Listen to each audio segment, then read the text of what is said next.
So the far right is not taking the indictment of Donald Trump very well. That's to say the least. Now, remember, guys, we originally thought it was 7 charges he was being indicted on. No, it's 38. 38 charges. They got this guy dead to rights by his own words. I mean, he was basically on tape saying, "I'm the crimes man. I love committing crimes. Won't you please commit some crimes with me? Crimey crime, criming crimington." This is what Donald Trump did. You saw the pictures. You see where the classified documents are. In a bathroom, in a ballroom. Mar-a-Lago is a hotbed of foreign spies. We already know this. Even if you give the most lenient explanation for Donald Trump, say, oh, he's a hoarder and he cares about mementos. Let's just, for argument's sake, accept that for 1 second. This is still criminal because he has documents that are top secret and classified and should be top secret and classified. This isn't part of the, overclassification problem. No. He has stuff on our nuclear secrets there and weaknesses of the United States there in those documents. And he lets them out for anybody to waltz up to and see. And like I said, Mar-a-Lago, a hotbed of spies. So even if you go with the most lenient explanation, he's still in trouble, right? It's still bad. The other explanation, of course, is nefarious, malicious, selling the documents. That's yet to be seen. I think there's a reasonable argument for that as well. But either way, the right's not having it. The far right is revolting. And instead of responding with reason and rationality and a logical argument as, hey, here's why I think the left is wrong in their interpretation of this set of facts. Is that what they're going to do? Is that what they're going to say? No. Quite the opposite. Quote, war phase. Far-right Arizona representative demands eye for an eye after Trump indictment. A far-right Arizona congressman on Friday appeared to call for unrest in an incendiary social media post. Representative Andy Biggs said, "We have now reached a war phase as prosecutors unsealed a 37-count indictment against former President Donald Trump in connection with the handling of classified documents at his Mar-a-Lago estate. Special counsel Jack Smith unsealed the charges Friday. Quote, we have now reached a war phase," Biggs tweeted. Eye for an eye.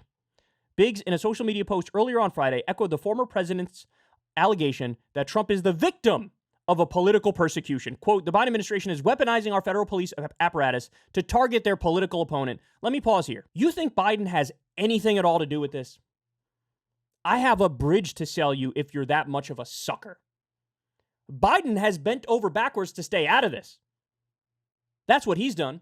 There's a report in Axios that just came out talking about how the DNC released a memo to all the Democrats. And you know what they said? They said, hey man, everybody do us a favor. Shut up about this Trump case. Don't bring it up at all. Wait for the process to play out.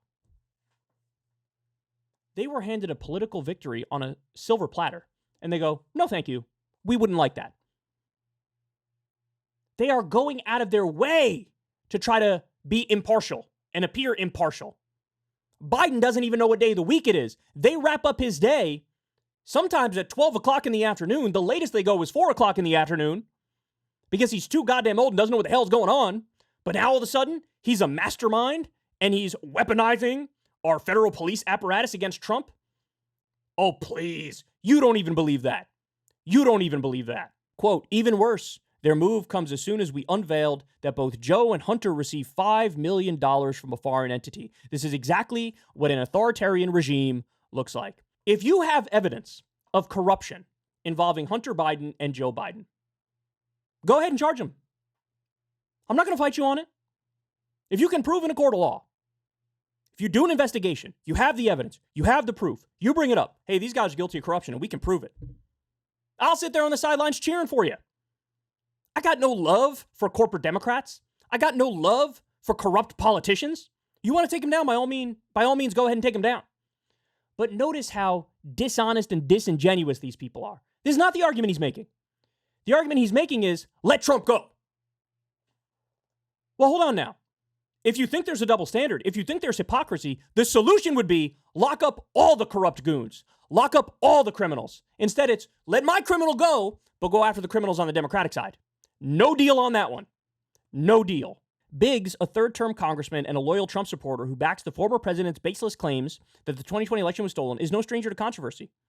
Former Arizona House Speaker Rusty Bowers, a Republican who also supported Trump in the 2020 election, alleged that Biggs urged him to decertify the 2020 election. So this guy had the nerve to call Joe Biden authoritarian when he was hands-on involved in the attempt to do a coup after the 2020 election. I don't want to hear about authoritarianism from you, bro. You are chief authoritarian if you signed on to that clown show. That vicious clown show. Quote, we need to start killing. Some Trump supporters flood social media with demands for violence. Some of Donald Trump's most vocal supporters lashed out with violent rhetoric after news broke that the former president was indicted for his handling of classified information, Vice News reported. Quote, we need to start killing these traitorous effing F-stains, wrote one person on the pro-Trump message board, The Donald. It's not going to stop until bodies start stacking up. We are not civilly represented anymore, and they'll come for us next. Some of us they already have, wrote another. Another person shared an article about Attorney General Merrick Garland's family, prompting one user to reply, his children are fair game as far as I'm concerned. His children. So casually making terroristic threats. One person wrote that it's time for a civil war that the Democrats have been trying to start for years now. The 44-page indictment alleges that Trump endeavored to obstruct the FBI and grand jury investigations and conceal retention of classified documents. Even some GOP members of Congress apparently encouraged violence. And they go on to talk about Andy Biggs, who we just discussed there. Look, one of the things that's floating around is they're calling for, let's have a protest outside of the Miami courthouse when Trump goes there.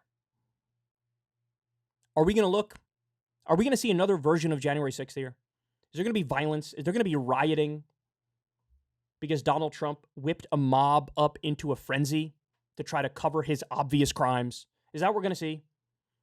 Now, the one saving grace is the far right may have soured on any direct action like this because they feel like January 6th was a Fed plot. And so don't fall for the Fed plot. If you go to this thing, if you protest, you're falling for the Fed plot. This might be what's going on in their minds, but there's no guarantee that there's going to be no violence. There's no guarantee that there's going to be no rioting.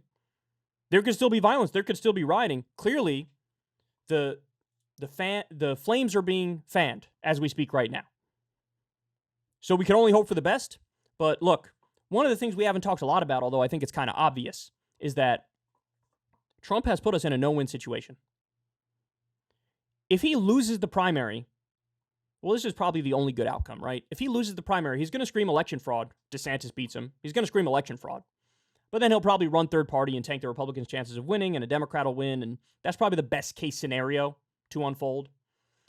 But it looks like he's going to win the primary. And then what happens in a general election? And even if he's found guilty on all this stuff and he has to go to prison, it'll be, I think, later on. I don't think we have enough time to get all this done before any election. So then he runs in the general. If he loses, he's going to say election fraud again. He's going to whip everybody up into a frenzy. If he wins, we get 4 more years of Donald Trump. So there is no happy ending to this. There really isn't. I mean, the only happy ending anybody can think of is if they somehow cut a deal for him to get the hell out of politics and he actually does it because his ass doesn't want to go behind bars and he feels like I'm inevitably going to go behind bars unless I step down. Maybe that's positive ending. Maybe there's some other unforeseen thing that allows him to not run for president that makes it so he can't run for president. But it's getting ugly. It's already getting ugly. And the calls for violence, all this nonsense, it has to stop. People can't just hold an obvious L, man. Look, everybody on the Democratic side did it with Hillary Clinton. I mean, me and everybody I know who's on the actual left was like, oh yeah, I think she's guilty. I think she's guilty. Yeah, go after her. No problem whatsoever. But when they go after Trump, oh my God. They don't admit the obvious. They don't admit he's an obvious criminal, despite all the evidence. It really is astonishing. Hey, y'all, do me a favor and like and subscribe. It helps out big time in the algorithm. Click the bell as well for notifications when videos drop, and watch that video on screen right now. You know you want to.